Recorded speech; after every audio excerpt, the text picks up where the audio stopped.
Dear devotees, we know that bhakti is the only way of reaching God. Bhakti revainam nayati, bhakti revainam pashyati, bhakti revainam darshayati, bhakti vashah purusho, bhakti reva bhuyasi. Ved tells us that bhakti is the only thing that can join a soul with God. There is no other way. But bhakti has to be practiced properly. Are there not millions of people practicing bhakti in the world? How many of them are attaining God? Have we not practiced bhakti for our whole life and many lifetimes before this, and yet we're not God realized? So we have to understand what is the correct practice of bhakti. So for that we can understand 10 characteristics of true bhakti, and specifically raganuga bhakti. Number 1, mana eva manushyanam karanam bandhamokshayoh. This statement comes in many different sections of Ved, in our Puranas, and in other scriptures as well. And it means that mind alone is the cause of bondage and liberation. Ceta khalvasya bandhaya muktaye chatmano matam. In the Bhagavatam it says that mind alone is the cause of bondage and liberation. And Shri Krishna explains, Vishayan dhyayataschittam vishayeshu vishajyate mamanusmarataschittam mayyeva praviliyate. He tells in the Bhagavatam, it's very simple. You get whatever you attach your mind to. So if you attach your mind to me, you'll attain me. Attach your mind in the world, you'll attain the world. Of the millions of people doing bhakti, how many people know this first point? Ki bhakti man se karni hai. Almost nobody. Everybody's doing bhakti with their hands, with their mouth, singing shloks or doing pat, using their hands for puja, arti, using their feet to go visit holy places and go to temples, using their head to bow down, and the whole time the mind is staying purely attached in the world. And then they ask, I've been doing devotion to God my whole life and my anger keeps increasing, my stress keeps increasing. Why? Is bhakti not working? You're not even doing bhakti because you're not attaching your mind to God. So this is the first and most important shart, condition of bhakti. It must be done with the mind. It means your mind must be engaged in remembering God. Not just a physical formality is considered bhakti. The mind has to be attached to God, like your mind is attached to your mother, father, husband, wife, friends. Your mind has to be attached to Shri Krishna in that way. Only then it counts as bhakti. So that's number 1. I think you'll all remember that. The mind must do bhakti. Number 2. Let's again go to the Bhagavatam. Lakshanam bhakti yogasya nirgunasya hyudahritam ahaitukya vyavahita ya bhakti purushottame. There's some lakshan of bhakti described in this shlok. First, nirguna and ahaituki. So, Naradji says, Gunarahitam, Kamanarahitam, Pratikshana Vardhamanam, Avichinnam, Sukshmataram, Anubhavarupam, Narad Bhakti Darshan. So, this is like A and B of the same characteristic, but we're counting it as 2 separate ones. So we'll have number 2. Number 1 was Bhakti is done with the mind. Number 2, ahaituki. Number 3, niskamta. So here in Bhagavatam, it's stated nirguna, and Naradji says guna rahit. That means not loving the beloved for their qualities. Remember yesterday, during the explanation of Shivratri, I told the story of Parvati and how Saptarshi had come to test her love for Bhagwan Shiv and told her that he can't give you anything to make you happy. He himself has nothing. उनका भाग्य इतना खराब है कि ठीक से कपड़े भी नहीं पहन सकते, घर नहीं है उनका. So why would you marry him? And Parvati said, I'm not marrying him for what he can give me. I just love him. That's it. He's mine. This is ahaituki prem. If you have a condition or a reason for your love, then love will never be stable. It will not continue to grow. Because let's say your condition is God always fulfills my every wish. He loves me so much. When I pray to him, he gives me whatever I want. But we all undergo ups and downs in this world. So when we get something we don't like, then we'll think, oh, God is ignoring me. He's not listening to my prayers. So this is why this melds in with number 3. You'll see. So anyway, we shouldn't, even though initially someone might start loving Shri Krishna because saints have said his beauty is uncountable times greater than Kamdev. Okay, we can start there, that's okay. But eventually, we should desire to even transcend that and feel like it doesn't matter how beautiful Shri Krishna is, he alone is mine. So even if he wasn't beautiful, I would love him. Nothing can ever happen to his beauty. He never gets old. Nonetheless, our devotion should be like Bhishma. See, it's not just looks or qualities, but even behavior. Shri Krishna picked up the wheel of the smashed chariot, a big chariot wheel, and he ran towards Bhishma Pitamaha to kill him. Bhishma Pitamaha's reaction was not, what? My Ishtadev is turned against me? He's coming to kill me? How can this be? No, he said, oh, look at this jhanki of my beloved Krishna. His teeth are gritted together. His brow is furrowed. His eyes are red. And his pitambar is fluttering as he runs, ready to throw this at me. Shri Krishna saw the look on Bhishma Pitama's face, like he's enraptured seeing this scene of Shri Krishna rushing towards him to kill him. And it stopped him in his tracks. What's he looking at? And Bhishma Pitama, after Arjun shot him with the arrows and he was lying on his bed of arrows, for months he did roopdhyan of that jhanki of Shri Krishna. Imagine.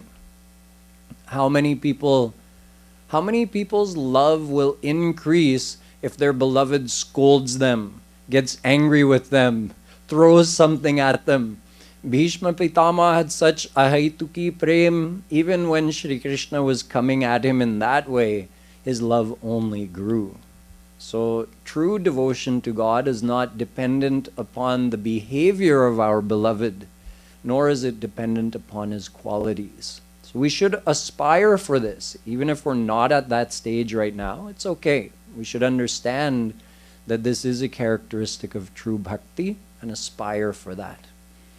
Now, another way of understanding this, we'll make it number 3, is total niskamta. Kamana rahitam, Naradji says.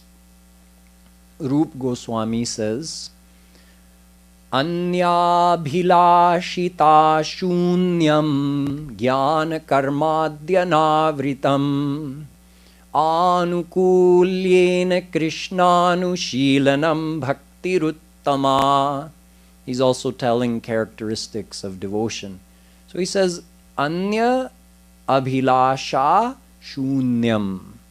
No other desire but the desire to serve Shri Krishna for his happiness. So what are the other desires? Really two, bhakti and mukti. Bhakti means you pray to Shri Krishna and you ask him for the world. Totally varjit in bhakti. No asking him for the world. That is not devotion at all.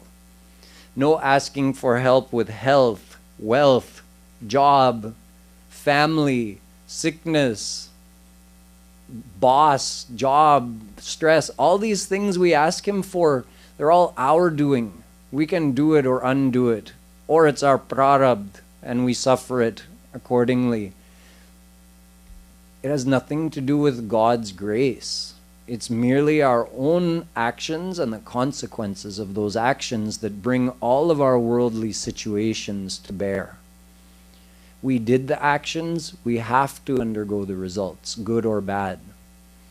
So when these things are locked in, if we then go to God asking him to change these material situations and he won't, but we believe he will, then if we ask for something that happens to be in alignment with our prarabdha, we'll get it and we'll say, Jai Ho, I went to Vaishno Devi and asked for this and I got it. She's so great.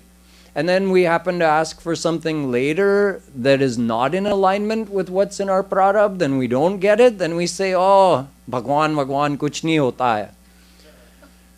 Hamari kuch nahi sunte. In other words, we lose faith in God. So this is we have no adhar for that kind of devotion. Proper adhar means we have to have a solid base of knowledge for our devotion. And part of that is understanding that these material things have nothing to do with God's grace. God is already gracing us by giving us the consequences of our karm. So he's going to give us that. No less, no more. He's not going to make adjustments based on the fact we spent 5 minutes praying to him, asking him to help us with something. Or we did 1,000 rounds of jap as some kind of payment. Like, I'll do 1,000 rounds and you give me this, okay? Is he really that easy to buy off? In fact, he's even easier. All we have to do is surrender our mind, right? But we don't do that, and instead we try to buy him with these physical things. So part of it is never ask for bhakti. Never ask God for any worldly thing. Don't even ask him to help you if you're standing on death's doorstep. Say, death, let death come and take me. I'm not asking Shri Krishna for anything. Above and beyond this is mukti. If people don't ask for the world, then they're asking for liberation. But this is also a selfish desire. Although it's not asking for the world, it's saying, I don't want this suffering. I don't want to be born in this world anymore. Free me from this. So we're still not asking God for God. We're not saying, Shri Krishna, I want to meet you. We're just saying, free me from this worldly existence. This is also a selfish desire. The one who asks for bhakti or mukti does not receive the best thing, which is prem. So we have to understand the goal is to receive Shri Krishna's divine vision, to get a divine body, divine senses, divine mind, and be able to see him and experience the divine bliss with all 5 of our senses. We'll receive his prem, his divine love. Sara, you should also be taking notes. Come and sit. No talking.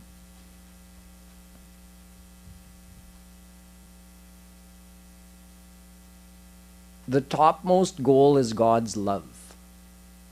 But if we ask for bhakti or mukti, we will not receive his divine love, his prem. So this is a very important condition of true devotion. Don't ask for bhakti, don't ask for mukti, and ask for prem for this reason, that only having received prem can we serve Shri Krishna. Before that, with what will we serve him? For now, he allows us to do devotional service as a way of purifying our heart, as a way of connecting with him. But true service to him begins after receiving his prem. So we should desire his prem for the goal of serving him for his happiness. This is the highest form of devotion. So now we've covered 3 of the conditions. Number 1, devotion is done with the mind. Number 2, we should be ahaituki, which means our love for him should be unconditional. And number 3, we should never ask him for bhakti or mukti. We should only ask him for his divine vision and his divine love in order to serve him for his happiness. Your happiness is included in that. You get the highest happiness of all when you desire to serve him selflessly. When you desire to serve him for his happiness, you get the greatest happiness of all. The highest attainment of the divine world. Because remember, however you desire to love and serve him, he desires to love and serve you in the same way. So if you want the closest relationship with Shri Krishna, be selfless and desire for his happiness. Number 4. In the Bhagavatam it says avyavahit, and Rup Goswami says gyan karmadhyanavritam. What this means is that bhakti is supreme and doesn't require the affiliation of any other path or practice. Bhakti can be practiced alone. Leaving all other practices, bhakti alone can be practiced. Let me give you an example. Let's say up until now, somebody has been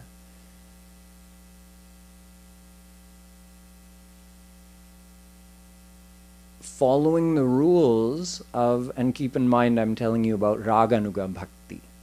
So let's say someone has been following the rules, the karma kand of the Vedas while doing devotion to God. This is called vaidhi bhakti. So a lot of rules like how to dress and how to sit, facing what direction, what mantra to say, in what order, do pranayam. It's like a very regulated way of doing devotion.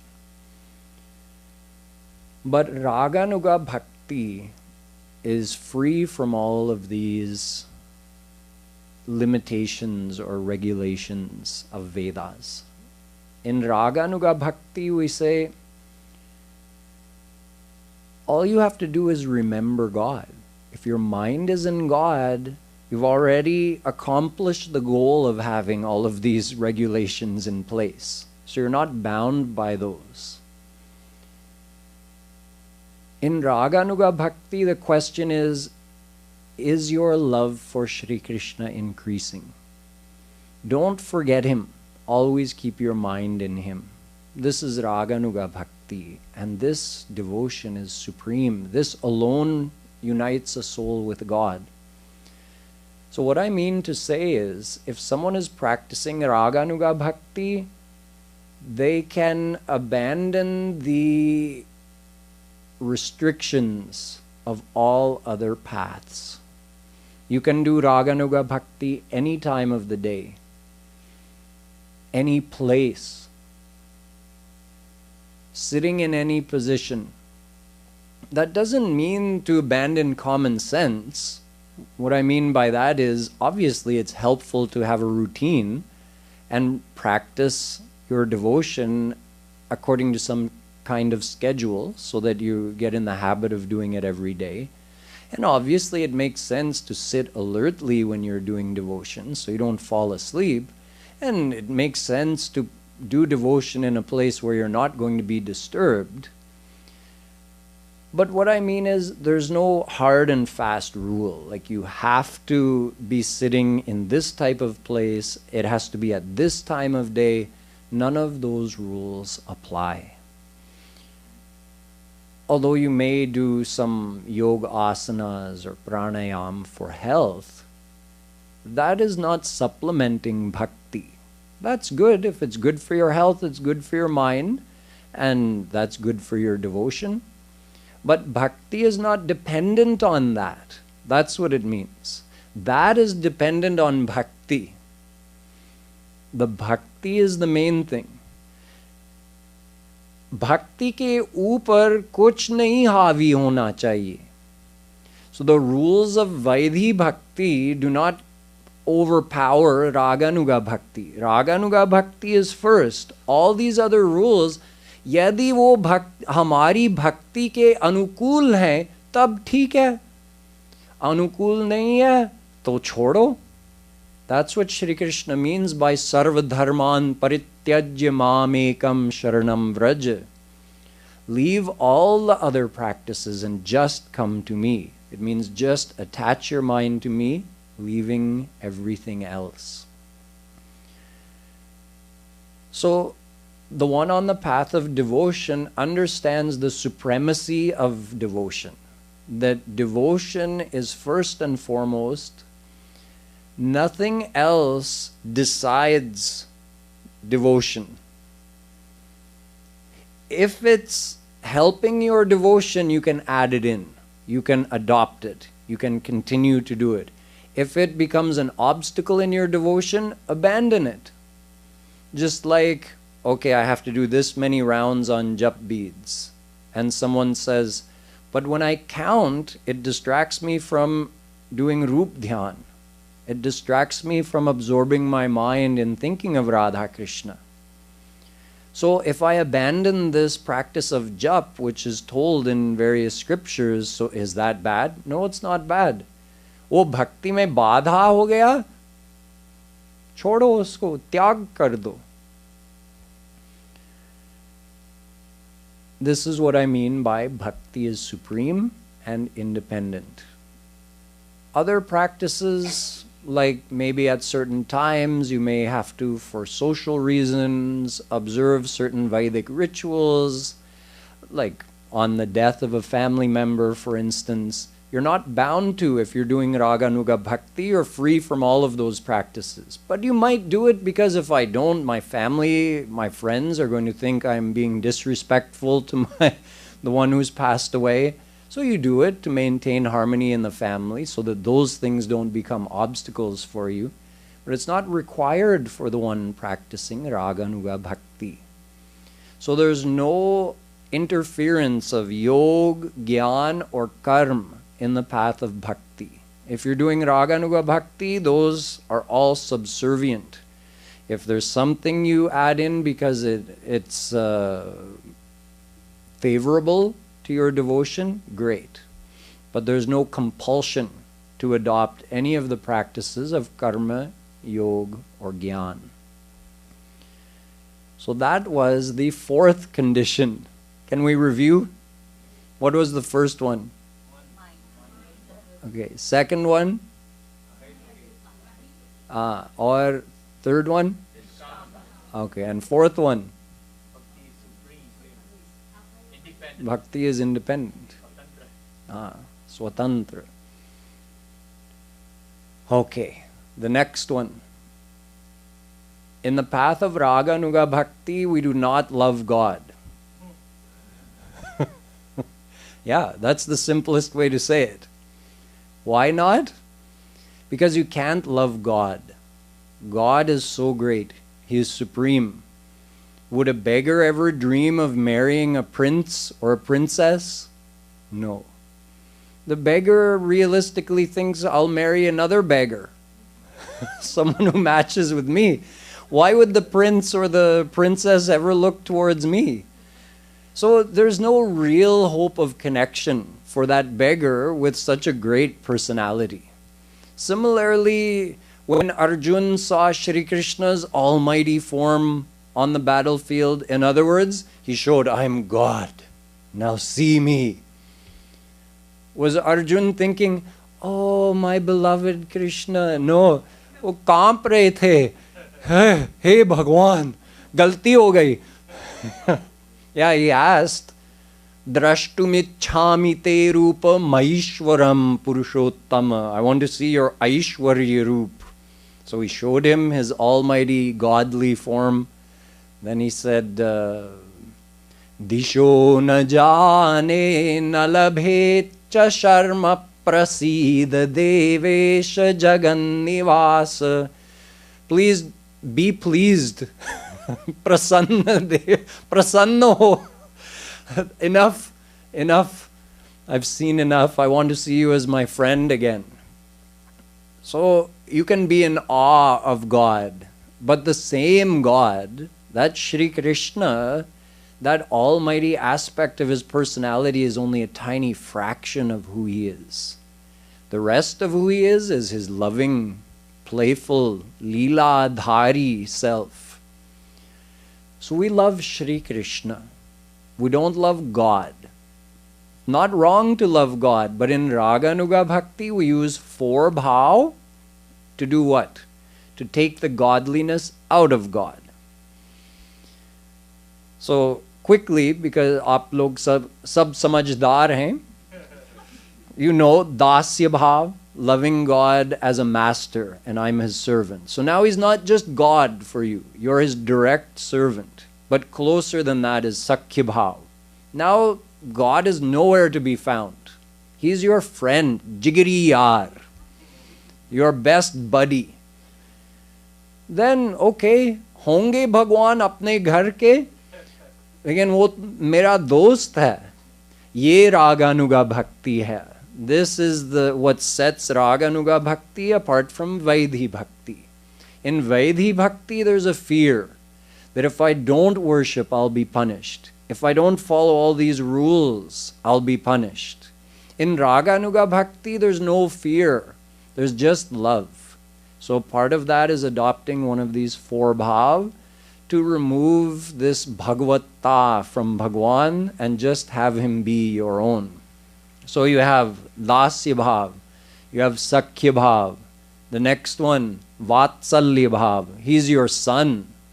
Now there's definitely no bhagavata remaining. If he's your son, you scold him, you put him to bed, you wake him up, you bathe him, you dress him, you feed him, you console him, you love him, you give him affection. He desires to get into your lap. Now the tables are actually turned. Instead of the soul crying to get into Shri Krishna's lap, Shri Krishna is crying to get into the soul's lap. This only happens through raganuga bhakti. And madhuri bhav, which you heard about during the description of Maharas when I was telling about Ras Panchadhyay, that madhuri bhav of the gopis includes vatsalya, sakhya, dasya bhav, and includes much more sweetness as well. So we love Shri Krishna through one of these 4 bhav in raganuga bhakti.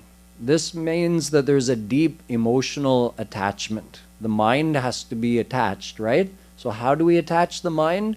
We establish one of these 4 relationships with him, and we meditate on that deeply, feeling that he is more mine than anyone in this world. He alone is mine. When we love him, we have to have that feeling that as much as I love and depend on anyone in this world, I have to have even a deeper feeling of that for Shri Krishna. So this is number what? Was that number 5? Okay. Number 6. Ananyata. I could give just a whole lecture on this, so I'm going to have to make it concise, in gist.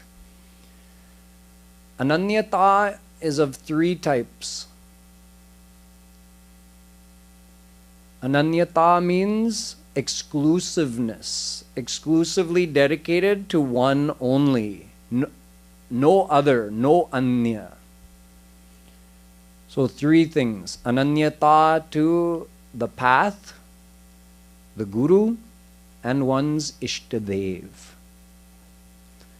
Let's start with ishtadev. Bhagwan has many forms. They're all one internally.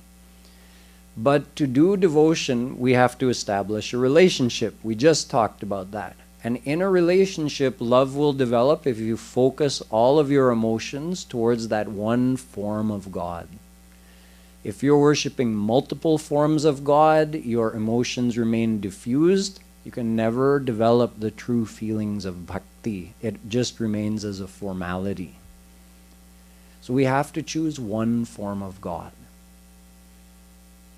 You make that choice based on the relationship you want. Shri Krishna offers the chance to love him with dasya, sakhya, vatsalya, madhurya. So does Bhagwan Ram, without the madhurya bhav option. And all other forms of God allow a fifth bhav, shant bhav, where you're like a subject loving his king, which is much more distant. So you make the choice based on how you would like to relate to God, what relationship you want in the divine world.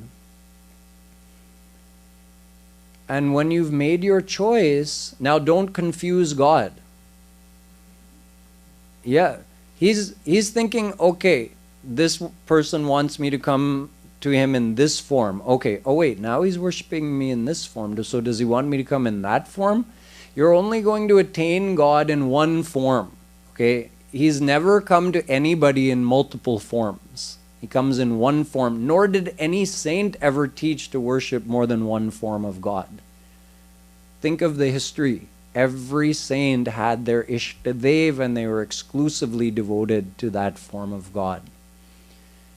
We respect all the forms of God, knowing that they are none other. If you're a devotee of Shri Krishna, you know Shivji is Shri Krishna. There's no difference, but you only worship Shri Krishna. See, last night we celebrated Shivratri and we sang all those bhajans made by Kripaluji Maharaj and we were worshipping Bhagwan Shiv, right? Yes. But what were we asking for? De do Krishna Prem. So that's how you maintain your ananyata even when you're worshipping another form or celebrating another form of God. You do full devotion to him and ask him for more bhakti to your ishtadev. So we dedicate ourselves to one form of God. Will other forms of God get annoyed, upset with you, stop gracing you, curse you? If you have that kind of fear, it means you haven't understood yet that God is one. So that means if you stop doing pujan to Bhagwan Shankar on Mondays, because you only have so much time in your day and you use it to do roopdhyan of Shri Krishna instead, now Bhagwan Shankar is going to get upset with you. So that means Bhagwan Shankar is someone else than Shri Krishna. You're worshipping Shri Krishna, it means you're worshipping Bhagwan Shankar in the form of Shri Krishna. You don't have to alag-alag se pujan nahi karna hai. Oh, a gyan hai. That's a real lack of understanding to think that we have to worship all the forms of God as if they're separate personalities. It's like if, let's say your husband went away for a business trip and every night you do some kind of pujan to his picture. Well, maybe you're not that traditional anymore. Let's say you did though. करना चाहिए क्या हंसना है करना चाहिए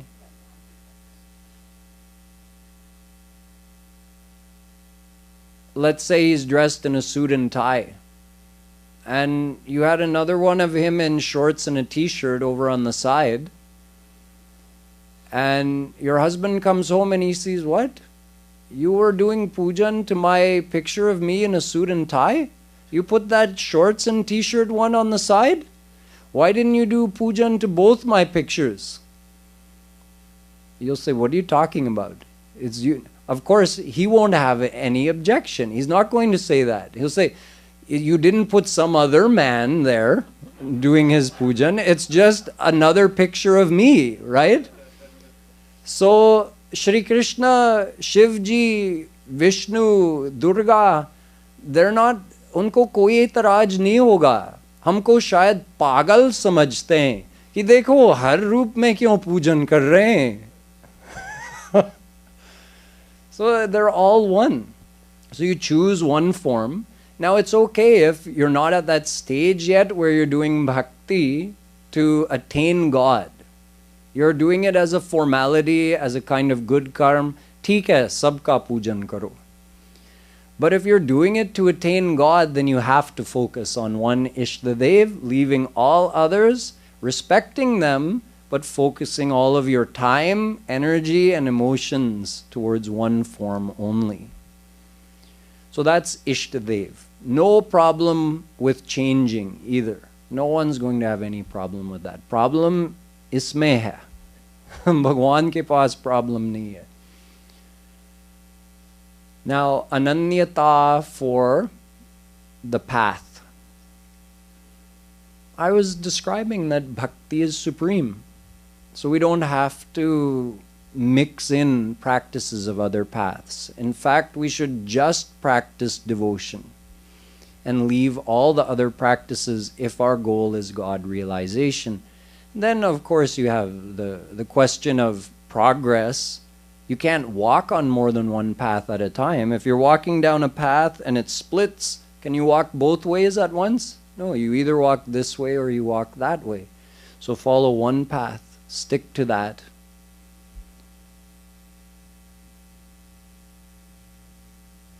And don't keep changing. Follow one path properly and see what results you get. If you keep digging, you want to find water, you dig a well and you dig down 20 feet, you get no water, so you give up on that hole, you just start another hole, you go down 20 feet, nothing. So again, you dig another hole somewhere else, you go down 10 feet, you hit rock there, you abandon that hole. You keep doing that your whole life, you never get water because the water was at 30 feet depth. You dug for thousands of feet, but you never dug more than 20 feet in one location. So stick to your path and follow it wholeheartedly. And ananyata to guru. There could be hundreds of true gurus in the world who are real God-realized saints. So shouldn't we go and listen to all of them? No. Every saint, number one, will have attained a different form of God. So we'll be teaching devotion to the form of God they're representing. Number two, they're going to explain the philosophy slightly differently. So when you listen to the philosophy explained by different saints, even if they're explaining the same thing and both are correct, but there are going to be differences that will confuse you and you won't be able to reconcile them. You'll get confusions and questions and doubts, and that's going to be an impediment for you on your path. So you want to avoid all of that. Whoever is your guru, listen to him or her. Read what they write, listen to their lectures, follow what they teach. If you want to change gurus, fine. Change gurus. Just like God's forms don't have any kind of jealousy amongst them, saints are also internally one. So if you get more benefit from a different saint, you shouldn't think like, oh, but I got Diksha from this saint, he gave me a mala, he gave me a mantra, he's my family's guru, how can I leave him? A true saint would have no objection. A fake saint would have an objection. A fake saint may say, if you ever leave me, I'll curse you. A true saint would have no objection. Oh, you're getting more benefit? Go over there. That's good. Wholeheartedly go. So we don't have durbhavana. We don't have any kind of ill feelings towards anybody, even if we believe them to be a fake saint. We respect all of them, or at least be neutral. But just follow one guru. I'm telling you, if you want real progress on the path, There's no punishment for ignoring this advice. But if you want to really progress quickly on the path, you have to be ananya to your Ishtadev, to the path, and to the Guru who is teaching you, who's showing you this path. And by Guru, I also don't mean just anybody. That Guru has to be a God-realized saint. So in our case, we remain ananya to Jagadguru Shree Kripaluji Maharaj. Whether we've met him or we haven't met him, he is the Guru of Radha Madhav Dham, Jagadguru Kripalu Parishat, Radha Govinda Dham. So we follow him. We follow his teachings. If you're not at that stage yet, it's okay. But this is for maximum acceleration on the path. If that's what you'd like, then you can keep all of this advice in mind.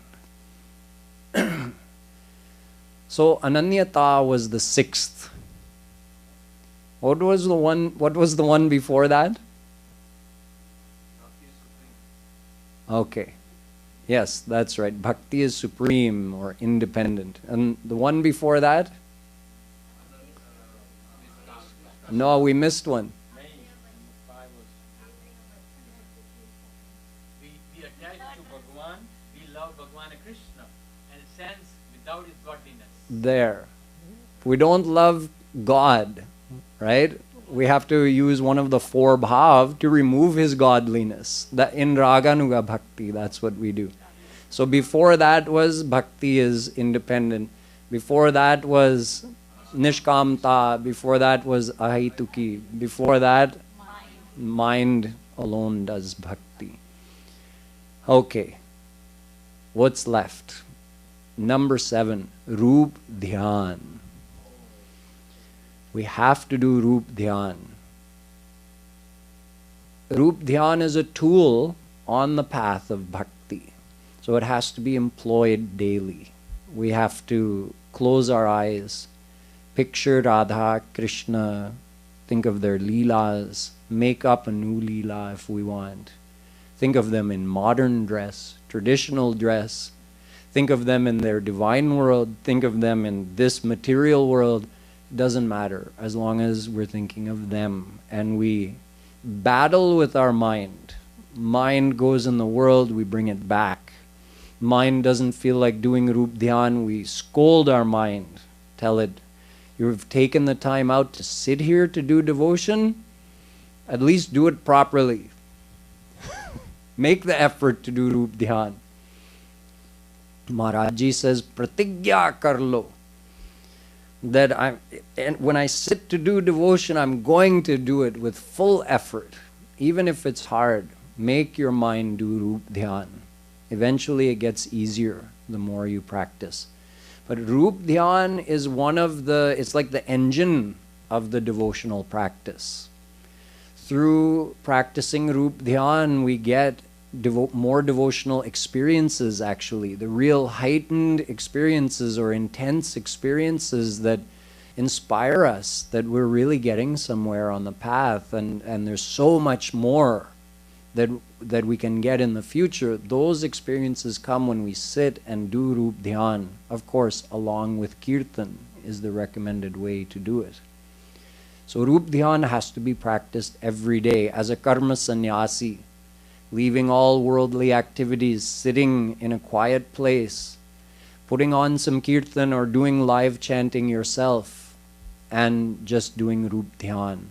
And while we do roopdhyan, we remember our bhav, madhurya, vatsalya, sakhya, dasya. So that has to be there with the roopdhyan and practice. Number 8, nirantar.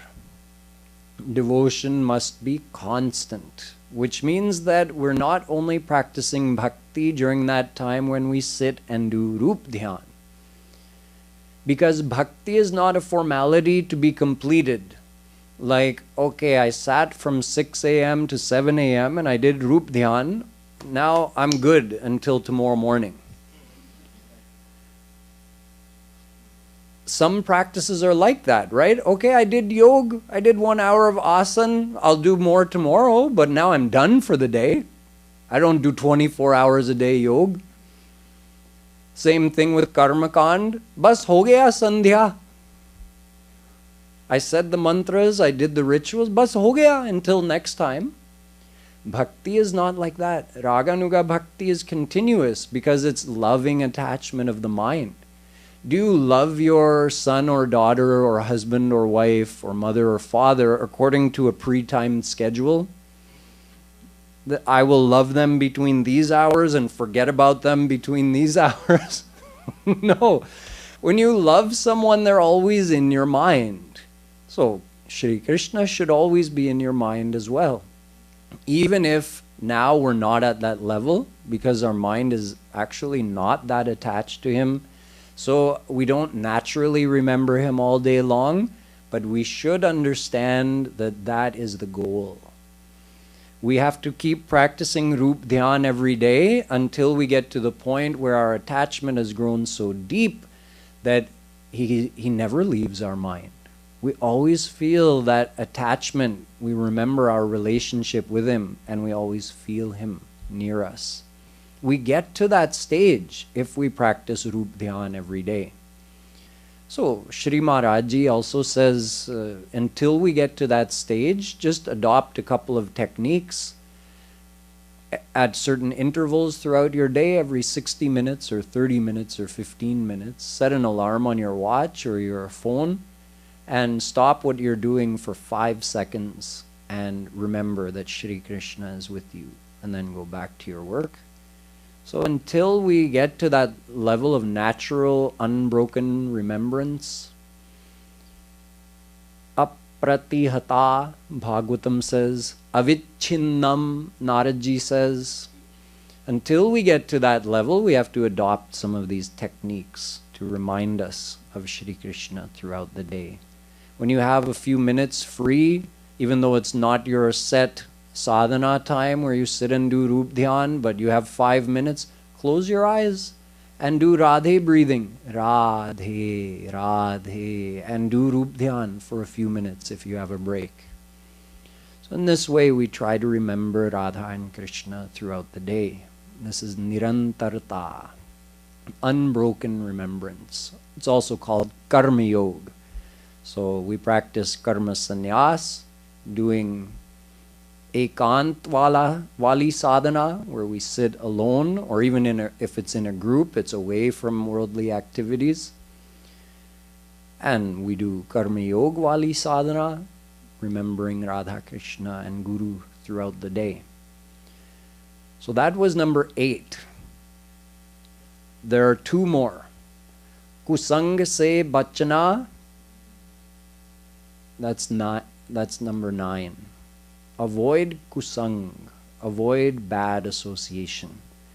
Bad association can be kind of like a casual bad association, like your neighbor or a colleague at work just, comes and wants to talk to you and they're just gossiping aimlessly about someone else. During that time, your mind could be in God, and instead this person is taking it and usko dubari hai sansar mein. So avoid, if at all possible, avoid that type of worldly association where it's just paltu. It's worse than paltu because you're bringing others gandagi into your mind. That is more like a casual bad association or kusang. A much more serious type of kusang is if someone is saying something negative about raganuga bhakti, Bhagwan Shri Krishna, your Guru. Thinking that, saying it or listening to it or reading it in a book, online, from somebody's mouth, that's extremely bad kusang, because it goes directly in here and creates a block. It's like an instant thing you can feel, and it restricts the grace. So you were receiving grace because your heart was open to receive it, and now that you heard that, your heart went like that. Now you can't, now your experiences are gone because you closed your heart now. That type of kusang is also called namaparad, or spiritual transgression, because we thought something bad against God and Guru. There's nothing worse than that. So that type of thing should be avoided at all costs.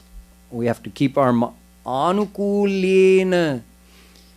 We have to keep our mind always positively thinking about God, Guru, Bhakti. Should never allow, even for a second, a negative thought to come. If it comes, just like forcefully on its own, realize it, control it, and replace it with a positive thought. Even if you have a doubt, just say, okay, the doubt is there, set it aside, I'll deal with it later. When my experience level improves, when my knowledge level improves, I'll understand automatically. Why worry myself about it right now? Set it aside. Keep your mind positive. If you want to progress, if you want to lose a valuable thing, if you want to lose the chance to make major progress on the path to God, then be careless. Oh, what are you saying? Oh, really? Aisa hai? Then go down that road. And if you want to really progress towards God, because there's all kinds of people in the world, saints get attacked by all kinds of people, physically attacked, verbally attacked.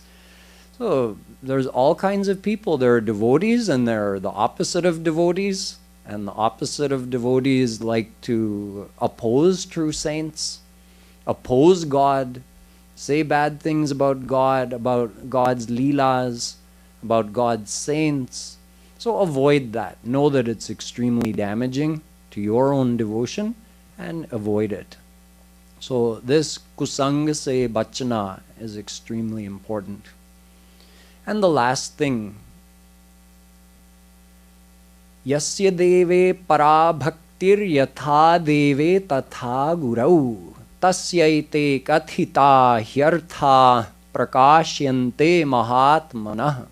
Shvetashvataropanishad says, if you want to attain God in this life, then not only do bhakti to God, but do bhakti to your Guru.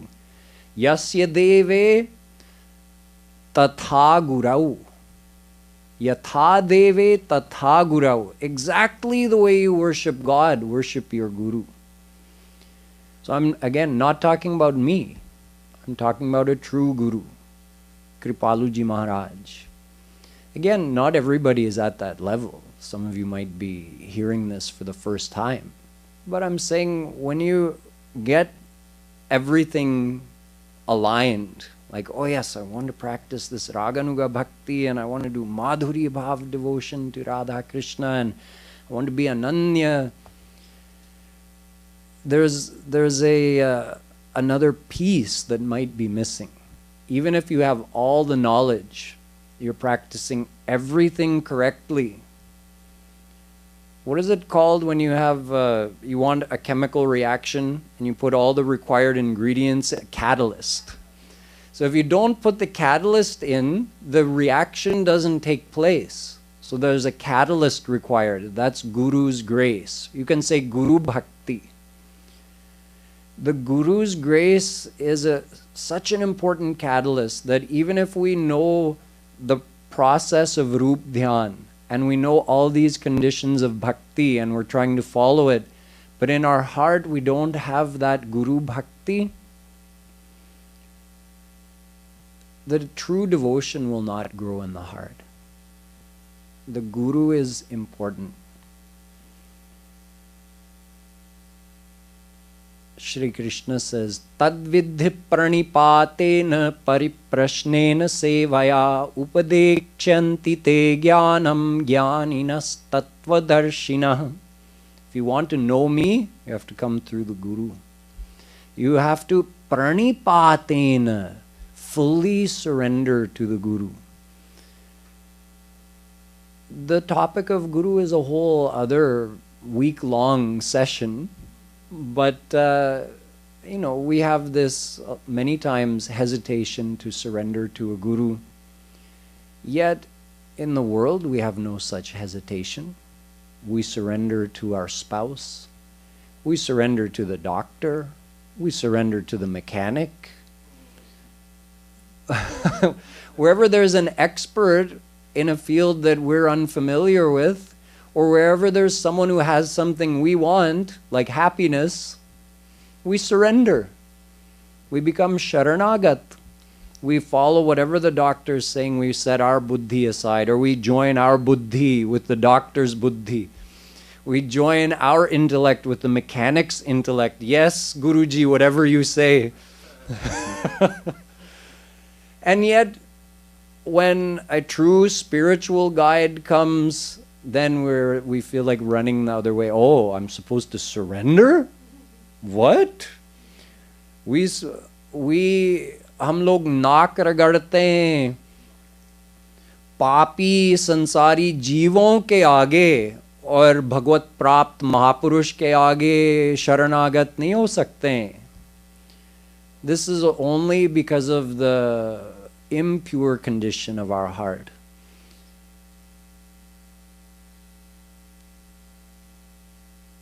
The more pure the heart is, the more simple it is. There's no question, it's just natural. You want to surrender to the saint. The saint knows that we're all starting from a different position and helps us progress, no matter what our level of surrender is. Even if we're coming to him with this kind of attitude, like, just let me see, how is he? I've heard so much. Or, let me just listen to a little. It's even someone who comes like that, the saint will help them from where they are. But we should know, if we really want speedy progress on the path, the same feelings of loving surrender we have for Shri Krishna, we should also have for the true Guru. Try it and see, is all I can say. Try it and see. If you want real progress, bring the true Guru into your heart as well. At least acknowledge that whatever progress and feelings you've developed on this path, whatever you have gained, is all because of Guru's grace. Know that. Start from there. Think of all the knowledge we've received from Kripaluji Maharaj. What someone couldn't glean from our scriptures in thousands of lifetimes, he's distilled and fed to us in bite-sized forms that even children can understand and practice. Think of how lucky we are. So from the point of view of knowledge, from the point of view of devotion, devotional material, just start there with that kind of gratitude, and gradually you can develop more feelings of surrender and love. It's something you have to practice and experience for yourself. Once you try it and you get the actual experience, it all makes sense. You say, oh, when I do roopdhyan on Kripaluji Maharaj,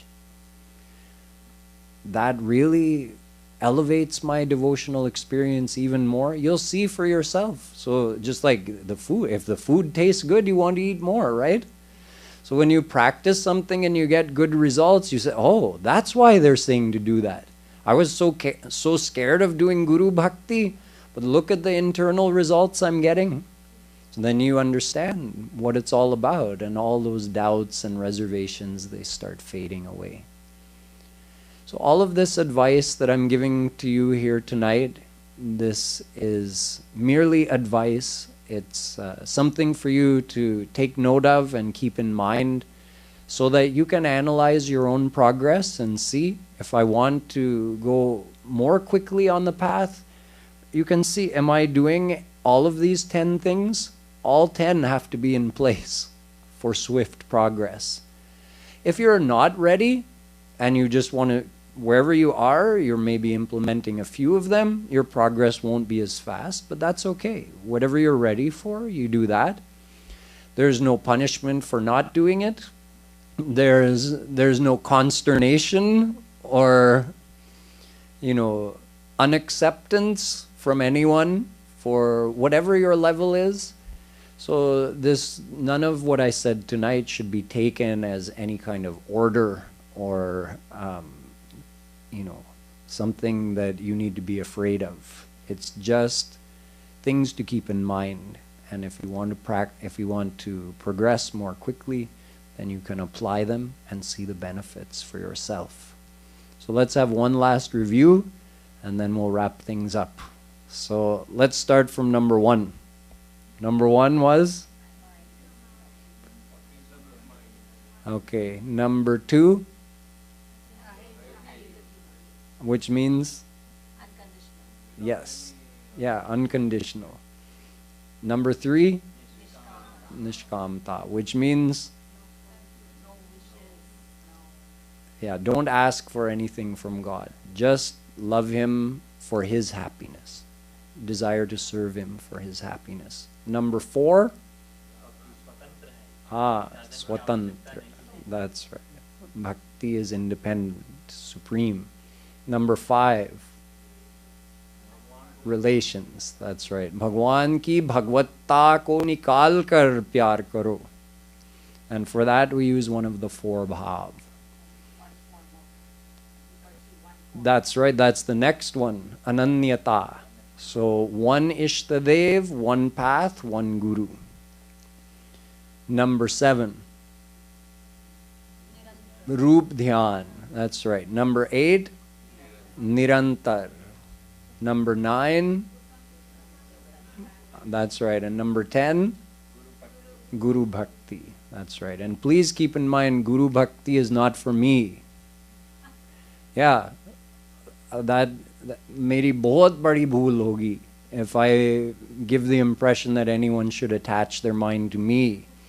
No one should think of me as anything more than like a dilapidated signpost pointing in the general direction of the path. So when I speak of Guru, I speak of Kripaluji Maharaj only. So these are the 10 conditions of the path of bhakti. I hope this helps you on your path. Bolo Vrindavan Bihari Lal ki, Jagadguru Shree Kripaluji Maharaj ki, Jai Jai Shri Radhe, Jai Jai Shri Radhe, Jai Jai Shri Radhe.